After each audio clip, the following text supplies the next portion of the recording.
देखिए अब हमारे जो पेंडेमिक सिचुएशन थी, इसकी वजह स्कूल खुल रहे हैं तो एक नया माहौल होगा हर चीज़ के लिए। तकरीबन 70% बच्चे ऐसे थे जिन्होंने अपनी ऑनलाइन क्लासेस ली और बाकी 30% ऐसे थे।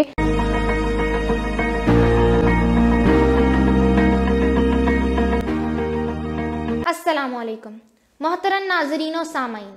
2019 में चीन के शहर वुहान से शुरू होने वाली वबा ने हमारी पूरी दुनिया को लपेट में ले लिया। इसने हमारी रोज़मर्रा ज़िंदगी के हर शोबे, ख्वाह वो तालीमी हो या माहौलियाती, मुआशी हो या मुआशरती, अलगर्ज हर शोबा ज़िंदगी को बुरी तरह मुतासिर किया। यहाँ तक कि इसने हमें इंडिविजुअली तौर पर मेंटली और फिज़िकली बहुत इफ़ेक्ट किया।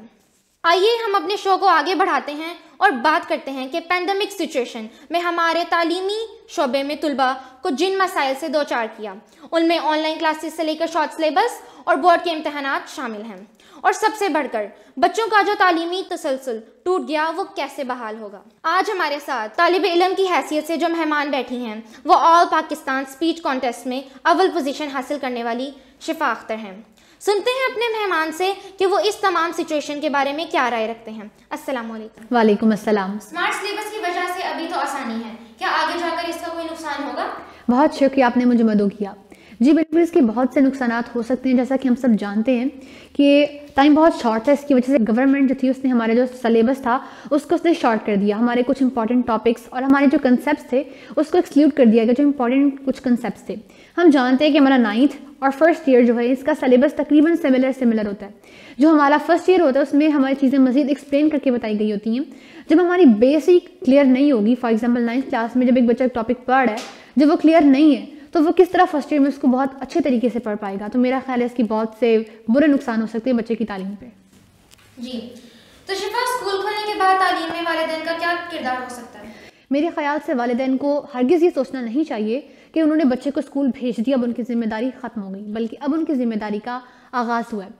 ये किस तरीके से कि देखिए अब हमारे जो पेंडेमिक सिचुएशन थी, इसकी वजह एक अरसे बाद स्कूल खुल रहे हैं तो एक नया माहौल होगा हर चीज़ के लिए। जब वालिदैन बच्चों को स्कूल छोड़ के जाएं, उनको चाहिए कि जिस इदारे में उन्होंने अपने बच्चे को पढ़ा रहे हैं, वो तालीम दिलवा रहे हैं, उनको चाहिए कि वहाँ पे जो इंटरेक्शन है टीचर्स के साथ और बाकी जो स्कूल है उसके साथ अपना इंटरेक्शन जो है उसको बरकरार रखें। जो उनकी टेस्ट सीरीज़ है, उनकी जो रिपोर्ट है वो हफ्तावार जो है उसको चेक करें। और मेरा ख्याल है बिल्कुल उनको ये सोचना नहीं चाहिए कि उनकी जिम्मेदारी ख़त्म हो गई। और कोरोना वायरस की वजह से बोर्ड के इम्तिहानात पर क्या असर होगा? हम सब जानते हैं कि बोर्ड के इम्तिहानात जो है वो मुलतवी कर दिए गए हैं, आगे बढ़ा दिए गए हैं। टाइम हमारे पास जो है वो ज़्यादा दे दिया गया है क्योंकि हमने अभी किसी बच्चे ने भी सिलेबस अपना रिवाइज नहीं किया था। मेरा ख्याल है जब सिलेबस स्मार्ट हुआ है, शॉर्ट कर दिया गया है, तो उसकी वजह से बच्चे ज़हनी तौर पे बहुत मुंतशिर हो गए हैं। ये किस तरीके से कि हमें पता हो अगर हमारे पास एक गोल है, हमने उसे अचीव करना है तो हम उसके लिए मेहनत करेंगे। बेशक टाइम शॉर्ट भी हो हमारे पास, हम उसे रिकवर कर लेंगे। मगर जब हमें पता ही नहीं हमने जाना कहाँ है, हमें पता नहीं है कि हमारा गोल क्या है, हमने पेपर कब देने हैं, तो हम उसके लिए इतनी मेहनत नहीं करेंगे। ऑब्वियस सी बात है कि हम उसके लिए इतनी मेहनत नहीं करेंगे। जब उतनी मेहनत नहीं करेंगे, हम गोल्स अचीव नहीं कर पाएंगे, तो बच्चे उसके लिए इतनी मेहनत नहीं करें बोर्ड के इम्तिहानात के लिए। तो इसी वजह से इसके डिसएडवांटेजेस हैं। बहुत बहुत शुक्रिया शिफा अख्तर कि आप हमारे प्रोग्राम में तशरीफ़ लाईं और आपने हमें अपनी राय से आगाह किया।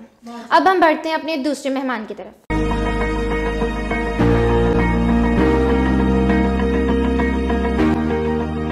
हमारी दूसरी मेहमान जो स्मार्ट स्कूल की ज़हीन और काबिल तरीन तालिब इल्म है, महानूर, आइए उनसे पूछते हैं। अस्सलाम वालेकुम। वालेकुम अस्सलाम। मेरा आपसे पहला सवाल ये है, क्या बच्चे कोरोना वायरस के बाद अपनी पढ़ाई मुकम्मल कर पाएंगे?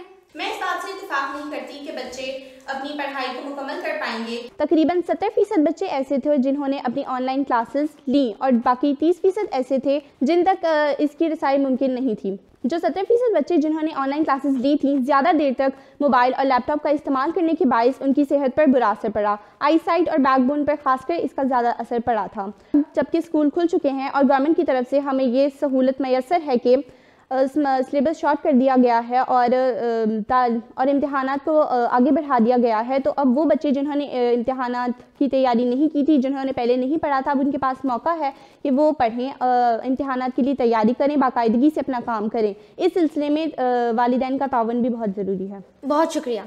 मेरा दूसरा सवाल आपसे ये है कि कोविड-19 के बाद बच्चे नॉन सीरियस और डिसोबीडियंट हो गए हैं, तो उनको कैसे सुधारा जाए? इस हकीकत से शायद कोई भी इनकार नहीं कर सकता कि ज़्यादातर बच्चे अपनी तालीम की तरफ संजीदगी का मुजाहरा नहीं कर पाएंगे। ये महज कौमी सोच की तब्दीली का बेड़ा है। कॉल शाफे निस्फ सदी का किस्सा है, 2-4 बरस की बात नहीं। इसमें बताया गया है कि ये एक आधी सदी का किस्सा है, ये कोई 2-4 बरस में इतनी जल्दी ये मामला ख़त्म नहीं हो जाने वाला। जी तो बहुत शुक्रिया महानूर। मौजूद सामाईन, हमारे मेहमानों की राय से यही नतीजा अखज़ होता है कि उस्ताज़ा के साथ साथ वालिदैन का किरदार बहुत अहमियत रखता है, जिससे तालीम का टूटा हुआ सिलसिला मुकम्मल किया जा सकता है। जी तो अब हम हाजिर होंगे एक नई उन्वान के साथ। अल्लाह हाफ़िज़। पाकिस्तान जिंदाबाद।